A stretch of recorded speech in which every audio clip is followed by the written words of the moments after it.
자, 2차 준비는 잘 돼 가시죠? 이제 2차 준비도 하셔야 되는데, 시험은 가장 좋은 게 1년에 끝내야 됩니다, 1년에.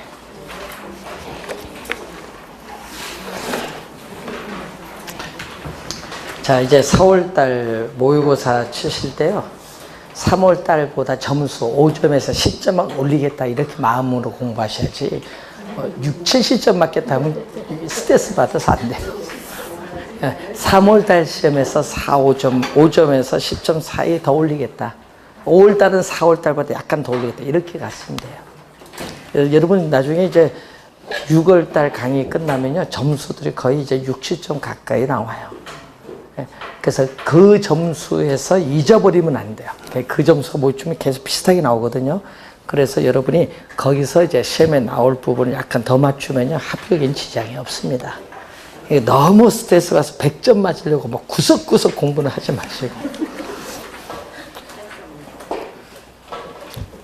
자, 354페이지로 갑니다.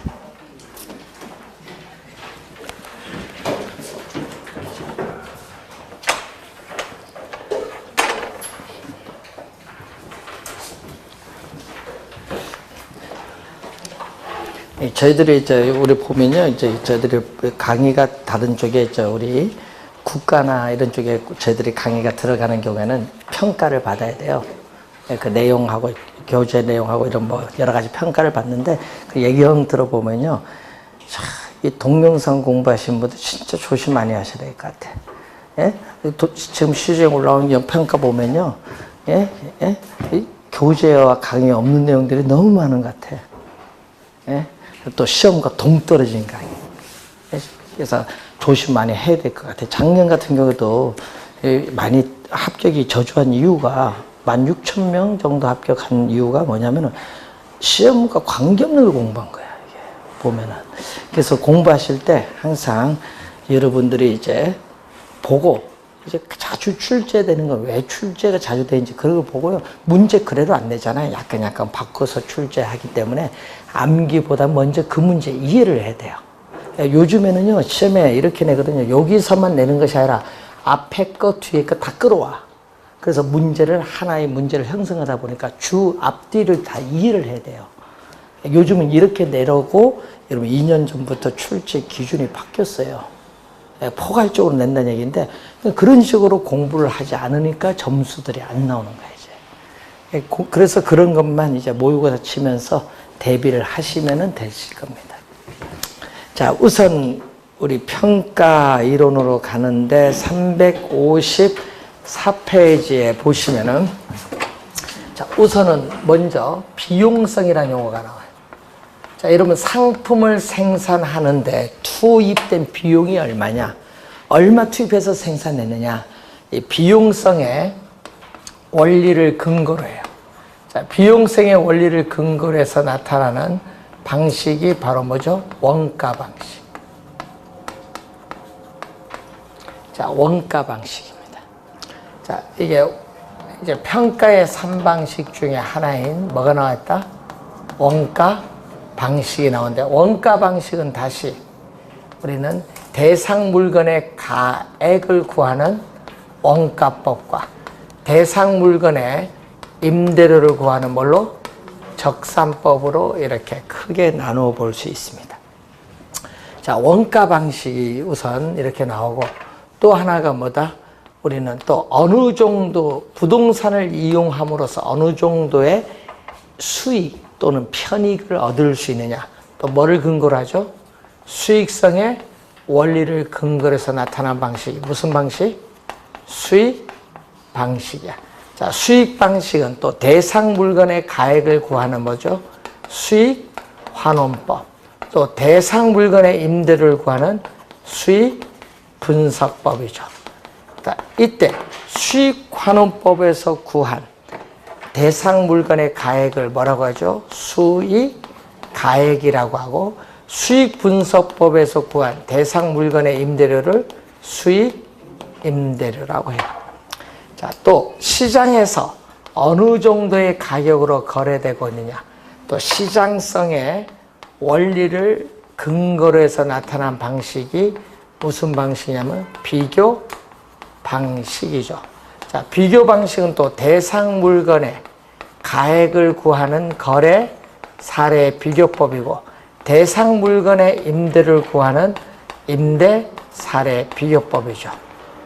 자, 여러분, 임대 사례 비교법에서 구한 대상 물건의 임대료를 비준 임대료. 자, 요 지문은 또 우리가 출제를 28회 시험에 했죠.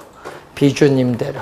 또 거래 사례 비교법에서 구한 대상 물건의 가액은 비준 가액인데, 문제는 이 비교 방식에 이 두 가지에 또 하나가 들어오죠. 뭐 있다? 토지가 있잖아요. 그래서 여기 하나 더 들어오죠. 토지를 평가한다. 자, 그래서 우리나라 감정평가에 관한 규칙 제14조 1항에 보면은 감정평가업자는 토지를 감정평가할 때에는 뭐를 적용한다? 공시지가 기준법. 여러분, 작년 시험에 공시지가 기준법인데 공시지가 비교법으로 출제한 거예요. 예? 공시지가 기준법을 가지고 구하는데 뭐를 구하는 거죠? 대상 토지의 가액이 얼마냐, 요걸 구하는 걸 목적으로 하죠. 자, 원가법에서 구한 대상 물건의 가액은 적산가액. 적산법에서 구한 대상 물건의 임대료는 적산 임대료. 자, 이렇게 나오고 있는데, 문제는 관련해서 우리가 작년에 이것도 출제했었죠. 대상 물건의 경제적 가치를 구할 때는 비용성, 수익성, 시장성, 이 세 가지 측면을 고찰을 해야 되겠죠. 자, 이것을 우리는 전문용어로 뭐죠? 가격 또는 가치의 삼면성, 가격의 삼면성 또는 가치의 삼면성은 평가의 3방식에 뭐가 된다? 성립 근거가 된다. 평가의 3방식의 성립 근거가 가격의 삼면성입니다.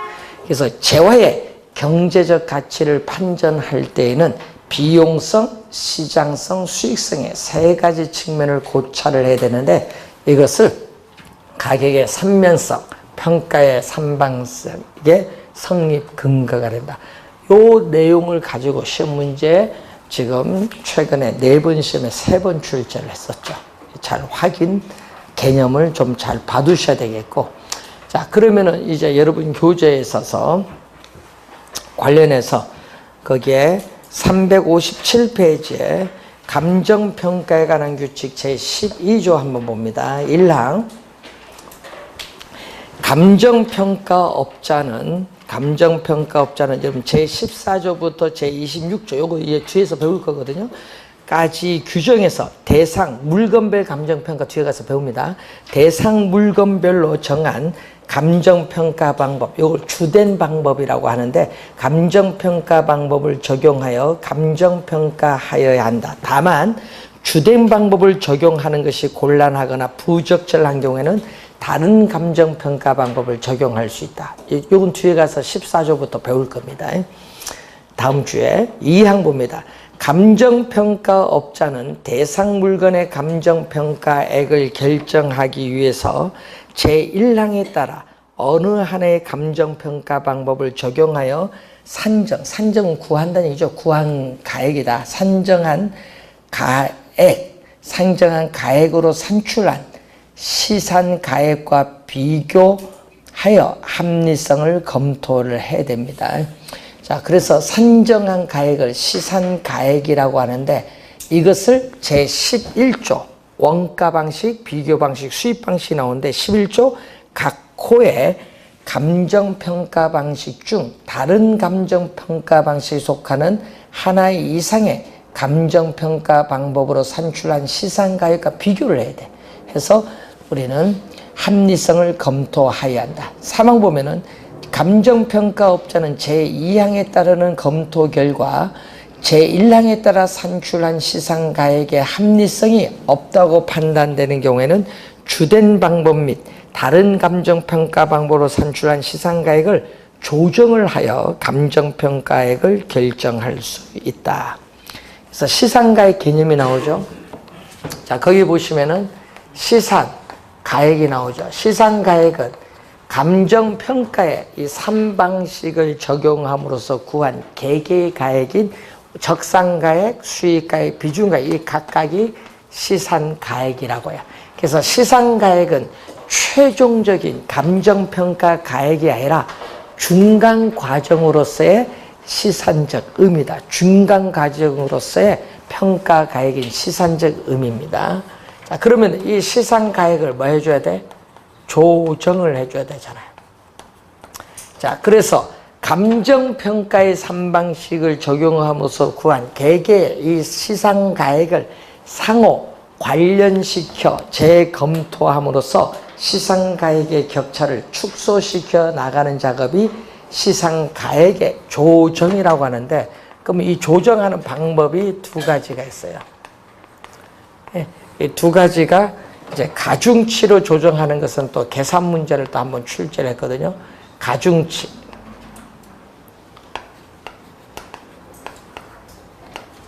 조정하는 방법이 있고, 또 아까 주된 방법. 아까 여러분 주된 방법, 주 방식이죠. 주된 방법과 다른 방법. 여러분 주된 방법으로 평가하지 않은 다른 감정 평가 방식에 속하는 다른 방법. 요거는 부수 방식, 요건 주 방식, 요건 부수 방식인데, 요것을 뭐 한다? 우리 뭘 해요? 비교를 해서 우리는 조정하는 방법이 있습니다. 두 가지 방법이 있습니다. 자, 그 내용을 우선 한번 확인해 보시면 되겠습니다. 자, 그리고 시산가액 조정 방법 보면은 그 밑에서 6번째, 3방식에 의해 구해진 시산가액을 단순히 산술평균하는 것이 아니죠. 여러분, 이 세 가지 가액을 대해서 3으로 나누는 게 산술평균인데, 산술한 것이 아니라 대상 물건의 특성이나 용도, 성격이나 평가의 목적, 평가의 조건 등을 검토해서 우리는 그 중요도에 따라 가중치를 설정하고, 이를 근거로 가중평균해서 시산가액을 조정합니다. 가중치로 조정하는 방법이 나오고, 두 번째는 감정평가사가 가장 정확하다고 생각되는 한 가지 방법, 주된 방법이죠. 가치를 구하여 다른 시산가액, 다른 방법으로 구한 시산가액으로 뭐 검증하는 방법, 비교해서 검증하는 방법 두 가지가 있습니다. 자, 여러분이 거기에 358페이지에 보시면은 삼면 등가성의 성립 여부인데, 알프레드 마샬은 완전 경쟁 시장에서는 세 가지 면에서 본 가격이 같다, 삼면 등가가 성립한다고 주장을 합니다. 알프레드 마샬의 삼면 등가성 이론인데, 근데 부동산 시장은 완전 경쟁 시장이 아니잖아요. 토지 특성으로 불안정 경쟁 시장이기 때문에 어떻게 그래, 세 가지 면에서 본 가격이 같지 않습니다. 그렇기 때문에 시산가액의 조정의 필요성이 나타난다, 그런 내용입니다.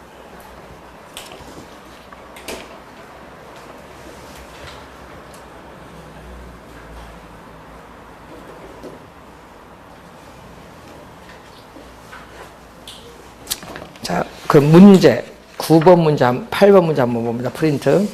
시산가액을 조정하는 이유에 대한 타당한 설명이 되는 것을 묻습니다. 자, 마샬의 삼면 등가의 논리, 토지의 자연적 특성에 따른 공급에 제한, 뱁콕의 수익 환원 이론의 우월성, 완전 경쟁시장, 시장성, 비용성, 수익성, 가격의 삼면성. 정답은 2번인데, 자, 1번 하면 안 되죠. 마샬의 삼면 등가의 논리는 완전 경쟁 시장에서는 성립하잖아요. 그런데 부동산 시장은 불안정 경쟁 시장이기 때문에 삼면 등가의 논리가 성립하지 않잖아요. 시산 가액을 뭐다? 조정할 필요성이 그래서 나타나는 겁니다. 그러니까 토지 특성으로 인해서 공급의 제한으로 우리는 시장에서의 뭐가 나온다? 불안정 경쟁 시장이 되죠. 그래서 균형 가격이 자연스럽게 형성되지 않습니다. 그래서 2번이 정답. 1번으로 가서는 안 된다는 거.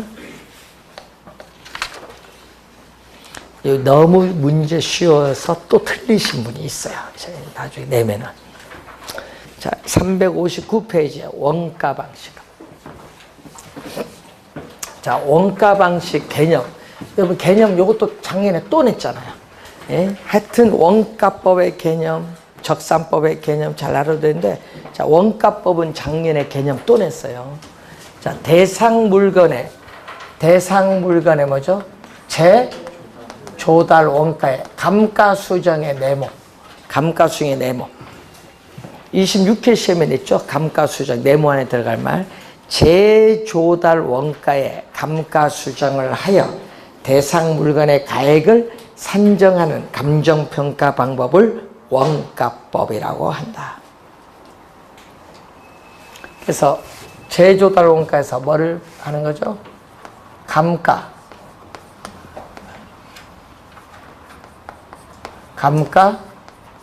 수정액, 감가 누계기죠. 요걸 뺀 것을 뭐라고 하죠? 요거 뺀 것을 감가 수정이에요. 감가 수정은요, 재조달 요걸 뺀 거예요. 예? 그래서 우린 재조달 원가에 뭐를 해요? 감가 수정을 하여 대상 물건의 가액, 적상 가액을 구하는 방법이 원가법이다. 이런 얘기죠. 그래서 개념은 또 정확하게 기억을 해둬야 돼. 개념. 뭐든지 개념이죠. 그래서 출제를 많이 하는 개념입니다. 자, 적산법 개념도 시험 문제에 자주 우리가 출제를 하는 개념인데, 자, 적산법을 한번 보시면 여러분 교재 367페이지에 자, 보시면은 또 우리가 많이 출제를 하고 있는데, 그 개념이 또 우리가 20회, 24회, 27회, 28회 개념이 또 출제했어요. 자, 그 개념, 적산법의 개념 보면은 이 개념이 계속 출제한다는 얘기죠. 대상 물건의 기초 가액에 뭐를 곱한다? 기대 이율. 자, 주열의 건 환원 이율이 아닙니다. 환원 이율이 아니라 뭐를 곱한다? 기대 이율. 환원 이율이 아니라 기대 이율을 곱하여 산정한 기대 수익의 대상 물건을 계속하여 임대하는 데 필요한 경비를 더하여 시험 문제는요, 더하여를 뭘로? 공제하여로 또 많이 냅니다.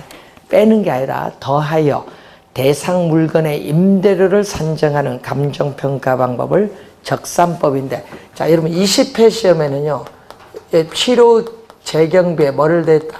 사정 보정 등을 가하여 이렇게 출제했거든요. 사정 보정이 아니다. 그래서 28회는 요 네모 안에 들어갈 말 무엇입니까? 출제했어요. 28회 시험은 20회, 또 24회는 또 요 개념 출제했죠. 하여튼 시험에 자주 출제를 또 하는 개념입니다. 요 개념 또 모르면 안 돼요. 상당히 중요한 개념입니다. 뭐든지 시험에는 이 개념을 정확하게 이해하는 것이 중요하다. 자, 그러면은 우리 원가법은 어디에 적용한다? 원가법은 특히 감가가 별로 없는 뭐다? 신축 건물에 적용. 감가가 별로 없는 신축 건물에 유용하게 적용할 수 있는 장점이 있고요. 또 감가상각할 수 있는 자산에는 적용이 가능하죠. 그렇지만은 우리 비상각 자산에는 적용하기 어렵지만은 우리는 재생산이 가능한 조성지, 매립지는 원가법을 적용할 수 있다. 장점. 재생산이 가능한 조성지, 매립지는 적용이 가능하고, 또 공익 등을 목적으로 하는 특수 목적 부동산인 학교, 공항, 뭐 이런 특수 목적 부동산 평가에 또 유용하게 적용할 수 있는 장점은 가지고 있어요. 원가법.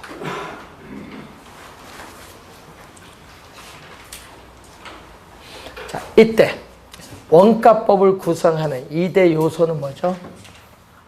자, 지금 원가법을 배우고 있는데, 자, 원가법을 구성하고 있는 우리가 2대 요소는 재조달 원가와 감가수정. 재조달 원가와 감가수정 이 두 가지가 원가법을 구성하는 2대 요소. 자, 그럼 맨 밑에 359페이지에 재조달 원가의 개념이 나와요. 자, 첫 번째 개념을 보면은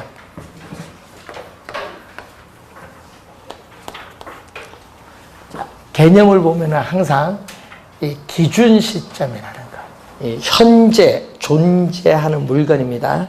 현존 물건을 우리는 기준 시점에서 재생산 또는 재취득을 한다고 가정한 경우에 소요되는 적정한 원가, 비용의 총액을 뭐라고 한다?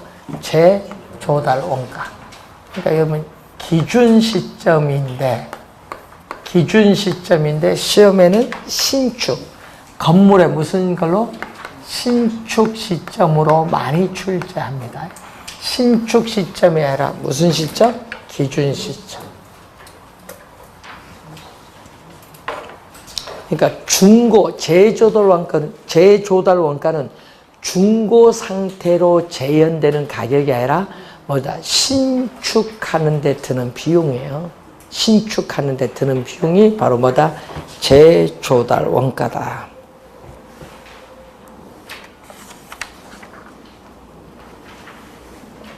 자, 그래서 340페이지 맨 위에 신축, 기준 시점에서의 신축비가 재조달 원가가 됩니다. 360페이지 맨 위에 신축, 기준 시점에서의 신축비가 재조달 원가. 신축하는 데 드는 비용이다. 중고 상태로 재현되는 가격을 의미하는 것은 아니다.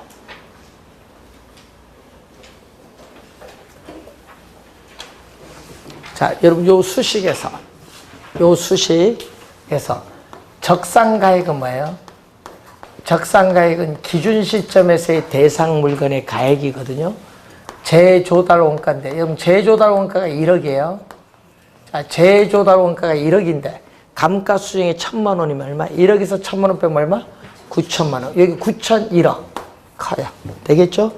근데 감가수정이 제로다. 제로면 두 개가 서로 뭐다? 같아요. 이렇게 돼요.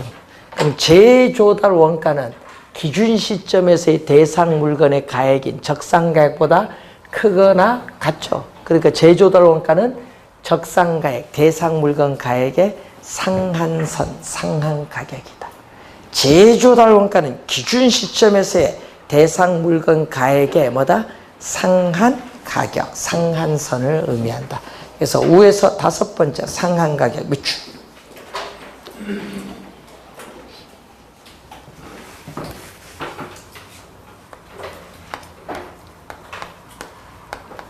자, 종류는 두 가지가 있어요.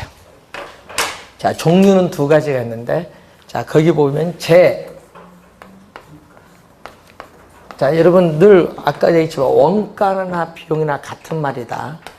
자, 원가나 비용은요, 영어 요걸 번역을 한 것 다 같은 말이에요. 재조달 원가면 재조달 비용이다 이 말이고, 그러면 재생산 원가 하면 뭐다? 재생산 비용이다. 이것을 우리 복제, 이런 복제라는 말은 알죠? 똑같은 걸 만드는 거잖아요. 똑같은 거. 복제 원가.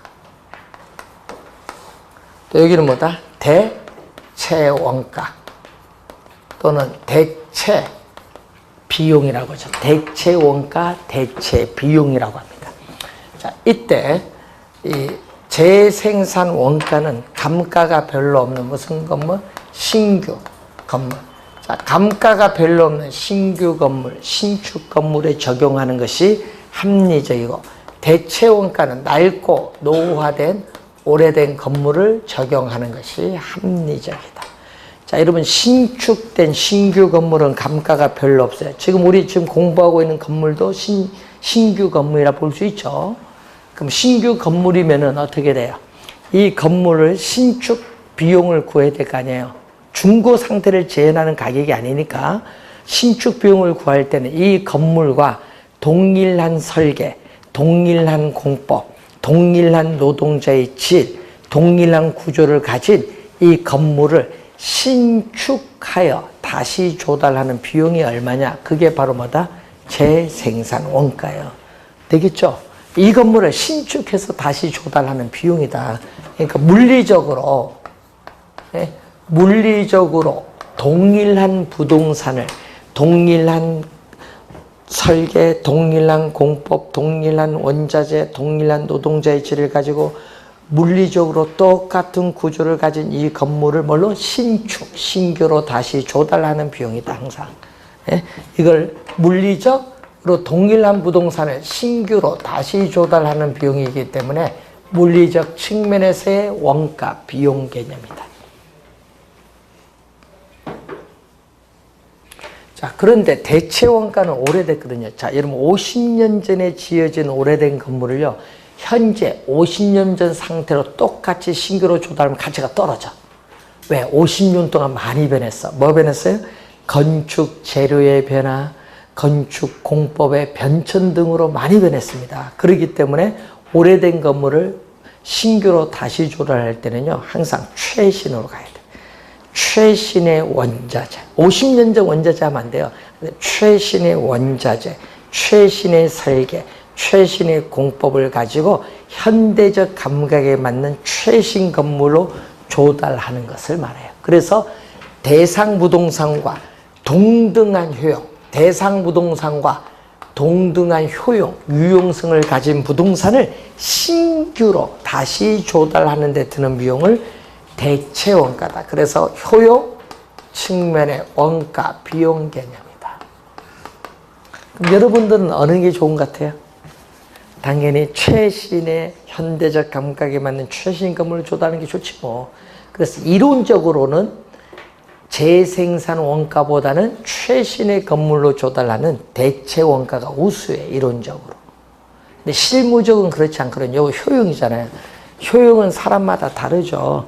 그래서 뭐죠? 평가사의 주관 개입의 여지가 많아요, 효용은. 그렇기 때문에 실무적으로는 어떻게 돼? 대체 원가보다는 비용을 좀 더 정확하게 계산할 수 있는 뭐가? 재생산 원가가 우수하다, 실무적 측면에서는. 그 얘기죠. 자, 그리고 또 중요한 게 있어요, 문제. 나올 수 있는 게, 자, 여러분이 오래된 건물을 최신의 건물로 조달하는 과정에서 50년 동안 기능적으로 뒤떨어진 부분은 다 최신 건물을 조달하면서 다 반영했어요. 그래서 대체 원가는, 재조달 원가를 대체 원가로 구할 때는 기능적 감가에 따르는 부동산 가치 손실을 이미 대체 원가는 다 내포하고 있어요. 최신 건물로 조달하면서. 그렇기 때문에 대체 원가로 재조달 원가를 구할 때는 기능적 감가를 해서는 안 된다. 기능적 감가를 해서는 안 된다. 예, 이미 포함을 하고 있는데 기능적 감가를 하면 감가 2번 해. 이중 감가가 돼서 안 돼요. 그래서 기능적 감가를 해서는 안 된다. 시험에는 물리적 감가로 자주 출제합니다. 물리적 감가가 아니라 기능적 감가를 해서는 안 된다. 기능적으로 뒤떨어진 부분, 설비 부족, 설계 불량 이런 거 다 반영했다.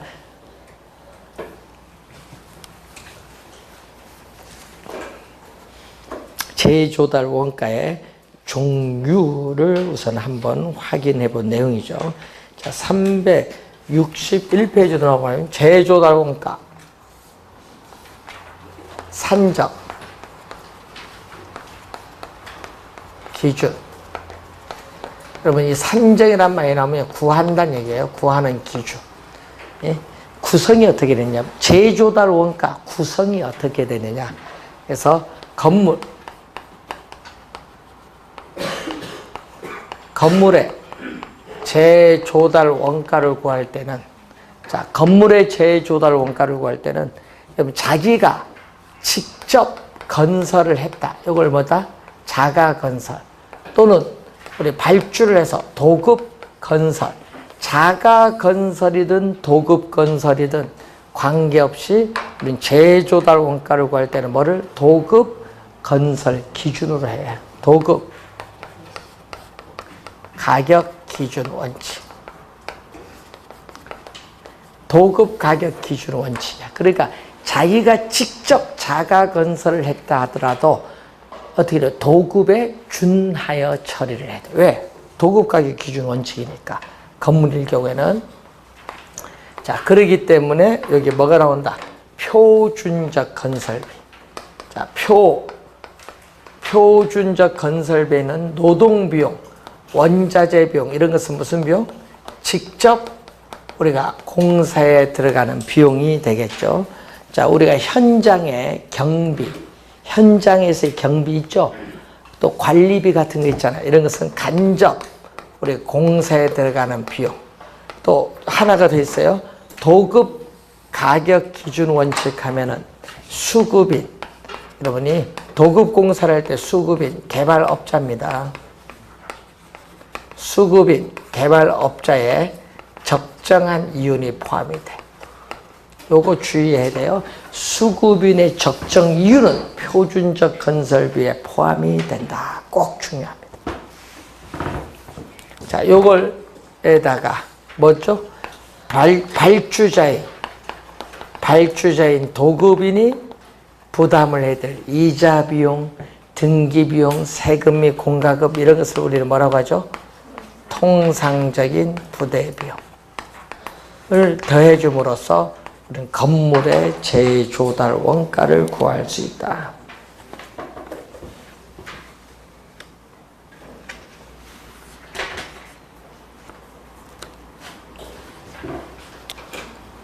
시험 문제, 요거 계산 문제요. 요거 계산하는 문제 2번 출제했어요. 20회 시험과 25회 시험 2번 출제. 계산 문제. 자, 계산 문제가 2번 출제했다는 그러한 내용입니다.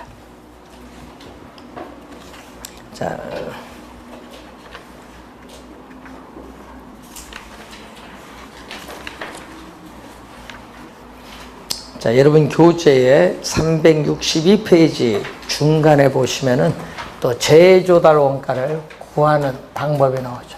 추계하는 방법, 산정, 방법. 자, 재조달 원가를 산정, 구하는 방법 2가지가 있어요. 뭐 있다? 대상, 평가 대상 물건으로부터 직접 구하면 직접법. 직접 못 구해. 직접 못 구해서 사례를 수집해서 구하면 뭐다? 간접법. 2가지가 있어요. 그래서 여러분이 재조달 원가를 구하는 방법은 병용이 가능한데 구체적으로 비용, 재조달 원가, 이 비용, 재조달 원가, 비용을 어떻게 추계하느냐. 그 교재에 4가지가 나와 있죠. 자, 우선은 총가격 적산법, 총량조사법인데 이걸 뭐예요? 건물 짓는 비용 하나하나를 다 더해서 구하는 겁니다. 간단히. 부분별 단가 적용법을 구성단위법이 있거든요. 이거는 건물을 여기 뭐죠? 지붕, 벽, 뭐 기둥, 바닥 이런 주요 구조부로 나눠서 구하는 게 부분별 단가 적용법.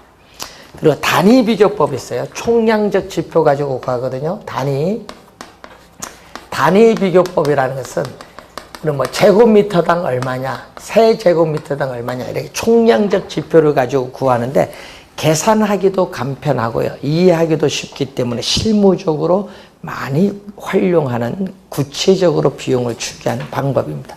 자, 그리고 비용지수법이 있죠. 신뢰성 있는 기관, 예를 들면 한국건설산업연구원 이런 신뢰성 있는 기관으로부터 발표가 된 건물 비용에 관한 지수를 사용해서 재생산 원가를 추계하는 그러한 방법이 바로 우리는 비용지수법이다. 이렇게 보시면 되겠습니다.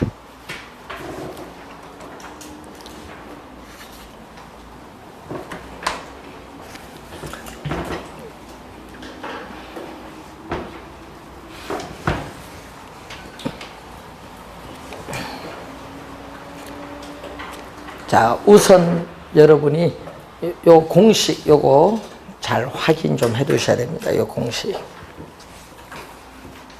자, 2번째 감가수정으로 갑니다. 363페이지. 자, 원가법을 구성하는 원가법을 구성하는 두 번째, 감가수정. 자, 감가수정의 개념을 보면은,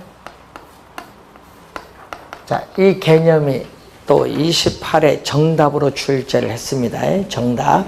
자, 여러분 363페이지 개념이 나오죠.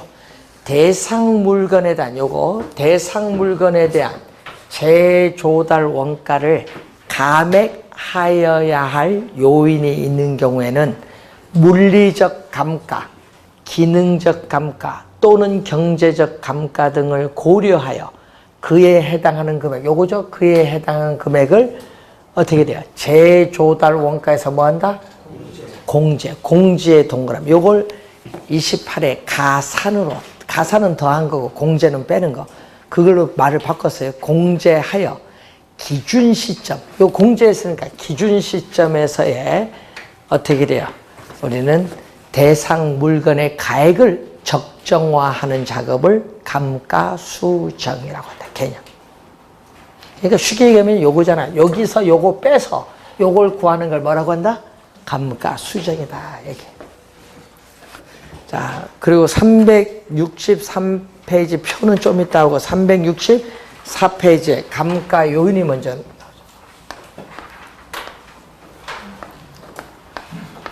자, 감가 요인은 복합 개념. 복합 개념은 또 우리 부동산 개념 배울 때 뭐라고 했죠? 또 부동산 관리 개념 배울 때 복합 개념이 나오면은 기술적, 경제적, 법률적 측면에서 우리 바라보는 감가 요인. 자, 그럼 감가 요인은 크게 두 가지가 있거든요. 하나는 뭐다? 대상 물건 자체 내부에서 발생하는 감가고, 내부적 요인과 관계없이 뭐죠? 외부적 요인에서 발생하는 감가. 크게 이렇게 두 가지로 나눠봅니다. 내부적 감가와 무슨 감가? 외부적 감가. 자, 내부적 감가는 기술적 측면입니다. 자, 내부적 감가는 이 기술적 측면에서 바라본 감가가 내부적 감가. 그래서 내부적 감가는 다시 두 가지. 물리적 감가, 또 기능적 감가로 크게 둘로 나눠볼 수 있어요. 자, 물리적 감가는 말 그대로 물리적인 상태가 변화를 함으로써 생기는 부동산 가치의 손실을 말합니다. 그 물리적 상태의 변화 어떤 게 있냐? 자, 비, 바람에 의해서 시간이 경과함에 따라 노후화가 진행이 된다든지, 또 사용에 따르는 소모나 마멸, 훼손, 화재로 인한 전소, 자연재해인 지진이나 홍수 등으로 인해서 건축물이 일부 파괴되거나 손상을 입는 경우 다 무슨 감가? 물리적 감가. 예, 물리적 상태의 변화는 별도야. 별도로 이 기능적으로 효용, 유용성이 감소함에 따라 부동산 가치의 손실을 가져오죠. 형이 오래돼서 구식화, 불량, 설비 부족, 외관이 악화, 디자인이 악화, 부주와 건물의 뭐다? 부적응, 기계 능률이 떨어진다, 저하, 이런 건 다 기능적 감가. 기능적 감가는 여러분 앞에서 무슨 원칙? 내부 구성 요소 간의 결합에 있어서 균형의 위배돼서 나타나죠. 균형의 원칙. 물리적 감가는 시간이 경과함에 따라 노후화가 진행되면서 부동산 가격이 하락한다. 무슨 원칙? 변동의 원칙. 자, 대상 물건 자체는 관계없이 외부적 요인에서 발생하는 감가가 바로 뭐죠? 경제적 감가. 근데 또 학자에 따라서는 또 무슨 감가? 법률적 감가를 포함시키기도 한다. 이런 법률적 감가는요, 부동산 소유권 등기가 불완전하다든지 공법상 도시계획시설에 저촉이 되고 있는 부동산, 이런 건 다 가치가 하락을 해요. 자, 경제적 감가는 뭐죠? 자, 이런 부동산이 속한 지역을 인근 지역인데, 인근 지역이 쇠퇴하면 그 지역 내 부동산도 가격이 하락하죠. 또 평가 대상 물건의 시장성이 감퇴된다. 시장성은 매매 또는 임대될 가능성이 감퇴 줄어들면 가격이 또 하락합니다. 또 부동산이 속한 지역의 표준적 사용과 어울리지 못해 부적합이 돼요. 예를 들어서 공업지역 안에 주택이 있으면 주택은 공업지역에 어울리지 못하기 때문에 주택가격은 하락한다. 이런 것은 다 경제적 감가야. 경제적 감가는 외부 환경의 적합에 위배돼서 나타나기 때문에 무슨 원칙? 적합의 원칙인데 시험 문제는요. 여기서 내용이 자주 나와요. 지문에 보면은.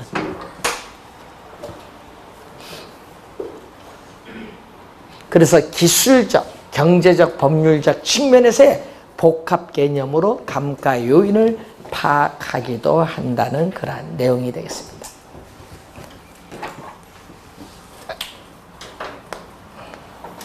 자, 아까 표를 한번 설명해 볼까요?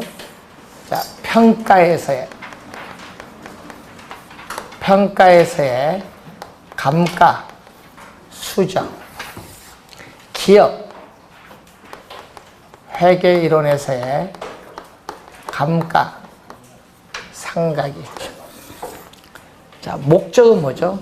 감가 수정의 목적을 하게 보면은 기준 시점에서의 대상 물건의 가액인 적상가액을 구하는 것을 목적으로 하고, 기업 회계 이론에서의 감가 상각은 1년, 회계 기간 1년 동안에 손익 계산이나 비용 배분 시에 투자한 자본의 안전한 회수와 유지를 목적으로 하죠. 자, 이 기준을 우선은 우리가 출제를 많이 합니다. 기준을 출제를 많이 하는데, 우선 감가 수정은 뭐를 기준하냐 하면요,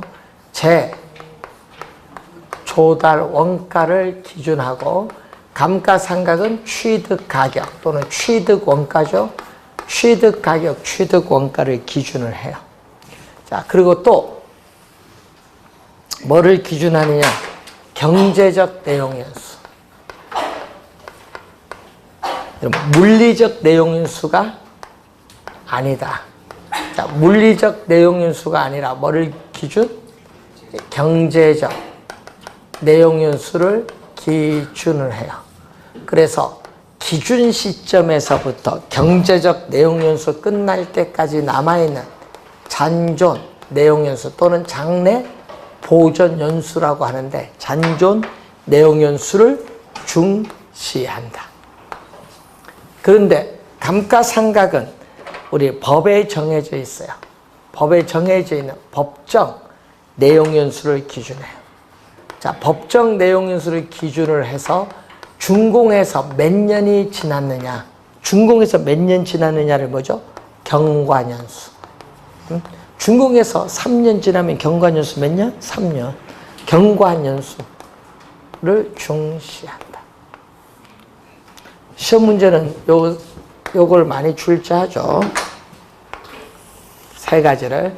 또 감정평가사가 평가 대상 물건을 직접 관찰해서 감가 요인과 감가액을 구하는 방법인데, 관찰감가법 인정을 하느냐, 인정을 하지 않느냐, 요거죠. 여기 제일 많이 나오고요. 자, 감가 요인이 있어요. 감가 요인을 보면은 물리적 감가 요인, 기능적 감가 요인, 경제적 감가 요인을 모두 고려하면 감가 수준이고, 또 물리적, 기능적 감가 요인만 고려하죠. 이 기술적 측면의 감가만 고려하고 경제적 감가는 고려하지 않는다. 이것은 바로 뭐가 돼? 이것만 고려한다는 얘기지. 예? 이것은 감가상각입니다. 자, 감가 수정은 현존 물건만을 대상으로 해요. 그래서 여러분 시험 문제 보면요, 작년 시험에를 보니까 잔존 가치율로 나오고 또는 장가율로도 내고, 이것은 재조달 원가에서 뭐가 차지하는 비율? 재조달 원가에서 잔존 가격이 차지하는 비율인데, 여러분 아파트 입주했어요.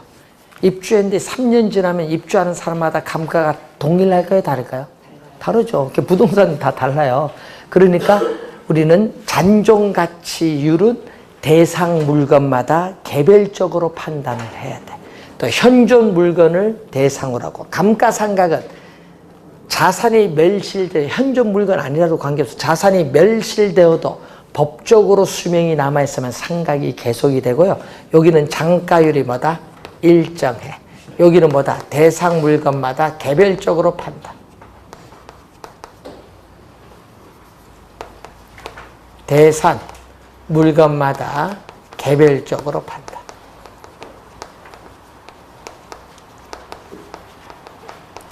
자, 그 적용 대상 물건을 보면은 어떻게 돼요? 감가수정은 뭐다? 감가수정은 상각자산뿐만 아니라 비상각자산인 토지, 조성지, 매립제도 적용하지만 감가상각은 상각자산에만 적용하고 비상각자산인 토지는 적용할 수 없다. 네, 시험 문제 요 세 가지가 지문 속에 자주 출제를 하는 부분이다. 이렇게 보시면 되겠습니다. 자, 364페이지의 내용연수. 자, 우리 또 복습을 한번 합니다. 내용연수는 어디서 배우셨어요? 관리에서 배우셨죠? 부동산 관리. 건물을 준공했어요. 그래서 여러분 사용을 합니다. 사용에 따라 소모 마멸되죠. 그래서 건물의 사용이 불가능할 때까지 이 기간을 뭐라고 해?